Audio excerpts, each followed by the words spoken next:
Belgique, à la une de l'actualité, deux attentats terribles ce matin dans la capitale belge. Sur cette image à gauche, et une à façade l'aéroport complètement souffle. Durant 8 heures, d'une paniqués, les voyageurs s'enfuient. a été victime d'attentats suicidaires. Également. Je tiens ici à exprimer ma solidarité. Le souffle de la déflagration a fait... الله أكبر الله.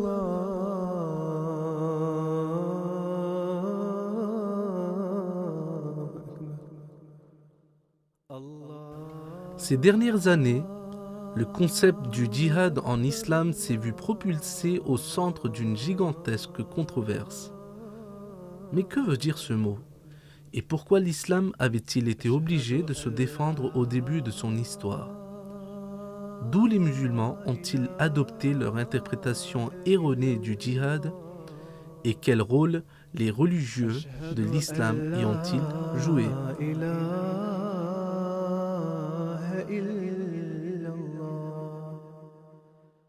Le djihad ou la philosophie du djihad. Le djihad est l'aspect le plus mal compris, complètement défiguré de l'islam. Plusieurs théologiens interprètent le djihad en guerre, en agressivité, en brutalité, chose que l'islam est complètement innocenté de ces interprétations. Je suis une des personnes qui a grandi dans cette idéologie. Je n'ai jamais connu ce que c'est que les autres interprétations du djihad.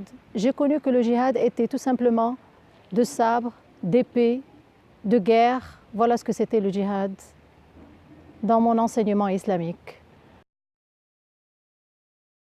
La philosophie et la vraie nature du djihad sont des sujets à la fois complexes et subtils.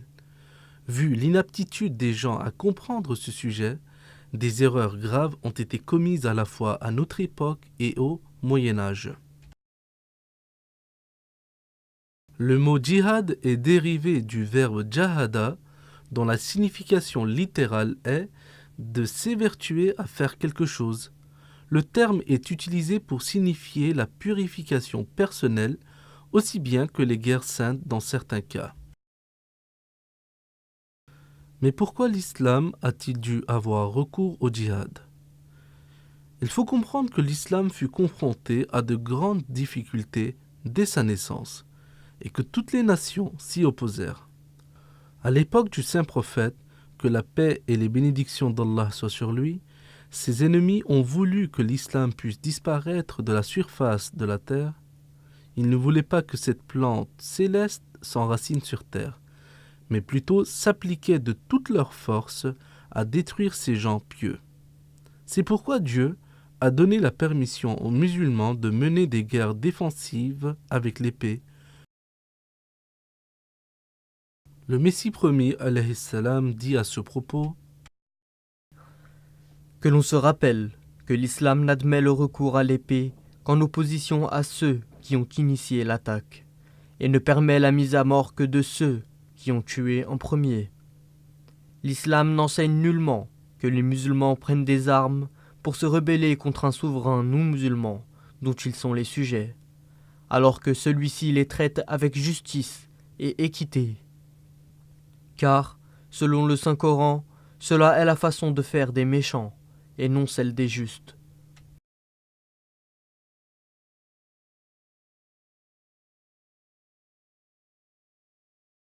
Après l'époque du saint prophète, que la paix et les bénédictions d'Allah soient sur lui et de ses successeurs, les gens se sont malheureusement avec gravité mépris sur la philosophie du djihad. C'est ainsi qu'on en a commencé à assimiler la tuerie injuste des créatures de Dieu à une marque de vertu religieuse. Certains musulmans, quant à eux, ont violé les droits des hommes en brandissant l'épée injustement et ont appelé cela djihad. अब छोड़ दो अब छोड़ दो जिहाद का ऐ दोस्तों ख्याल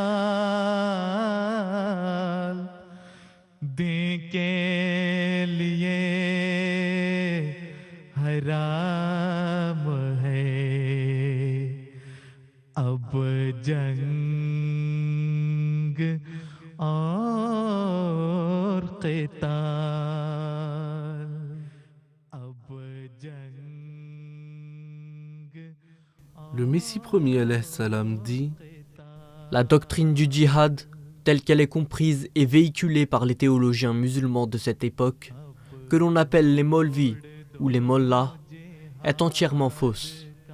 Leur prédication rigoureuse ne peut avoir d'effet, si ce n'est de changer les gens ordinaires en bêtes féroces, les dépourvoyant de toutes les vertus qui caractérisent les êtres humains. Et cela a déjà eu lieu.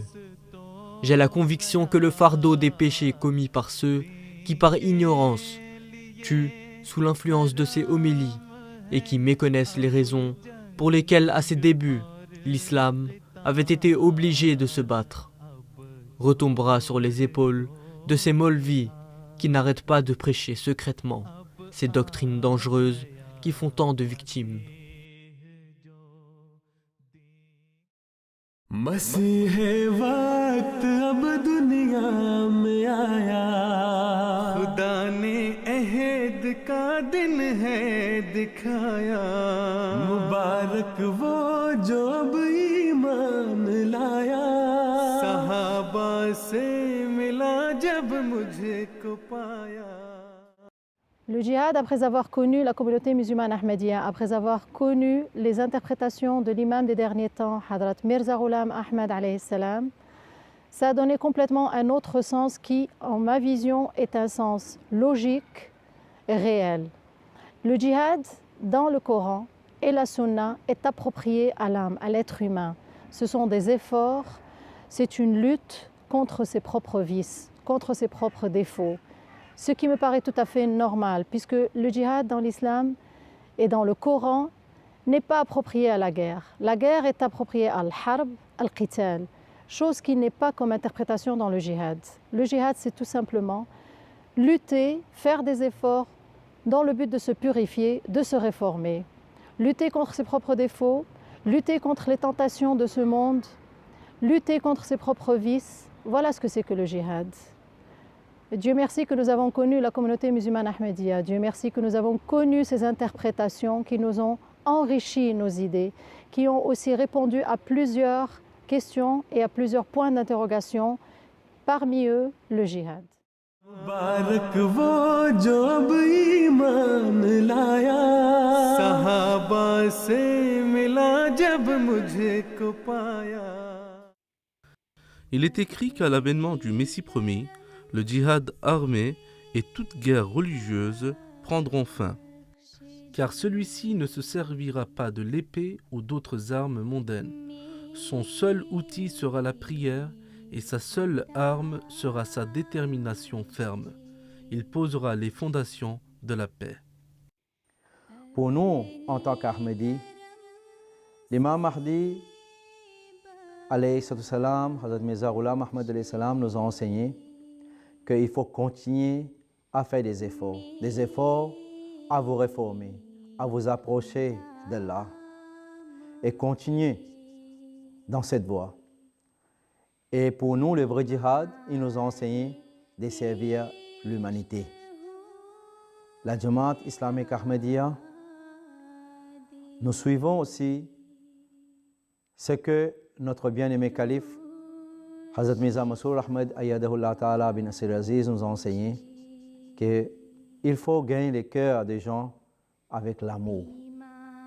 Parce que le saint prophète Mohammed sallallahu alayhi wa sallam, c'est ça qu'il nous enseigne. Alors comme c'est la renaissance même de l'islam, pour enlever ces malentendus et propager le véritable message de l'islam rempli d'amour, la Jamaat Ahmadiyya, nous organisons des réceptions pour un nouvel an. Nous invitons des gens des différentes religions, des autorités politico-administratives avec lesquelles nous essayons effectivement de leur montrer le message, le véritable message de l'islam. Nous organisons aussi les jours des voisins. Nous ouvrons nos centres aussi nos mosquées et les voisins. Ils sont très nombreux à venir visiter annuellement nos installations. Et comme ça, nous avons la possibilité de discuter avec eux, de parler avec eux pour mieux se connaître. La Jamaat islamique ahmadiyya, nous organisons aussi la fête nationale. Et nous célébrons ça ensemble avec eux pour leur montrer l'amour que nous avons pour ce pays, l'attachement que nous avons pour ce pays, très cher à nous. Pour nous, c'est notre façon de faire le djihad, c'est-à-dire amener les gens à comprendre que nous sommes des gens, nous sommes une communauté qui prône la paix, la tolérance et l'amour, et surtout les vivre ensemble. Et il y a aussi le nettoyage des rues. Annuellement, nous organisons avec la commune ici pour entretenir nos rues. Nous organisons aussi une marche de paix il y a aussi avec les autres organisations religieuses et aussi les ONG qui sont ensemble avec nous pour organiser des journées, c'est-à-dire une marche de paix.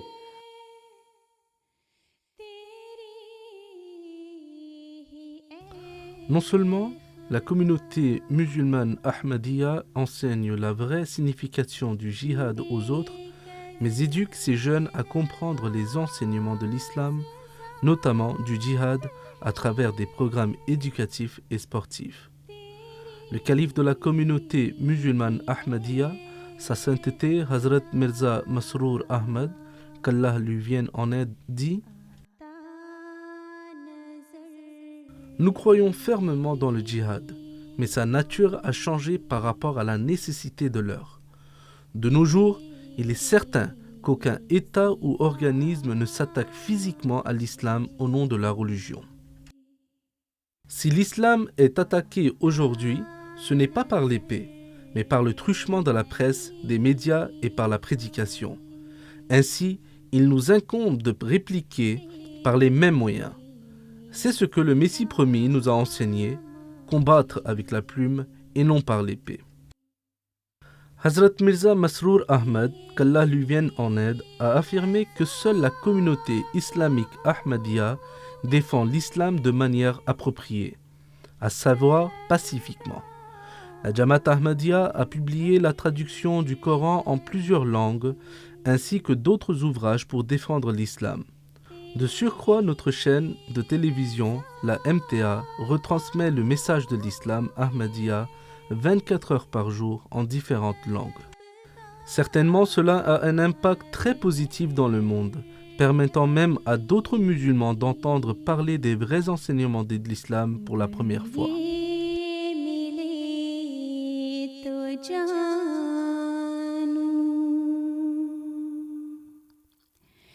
कि सब कुछ मिला मुझे गर ये मिले तो जानूं कि सब कुछ मिला मुझे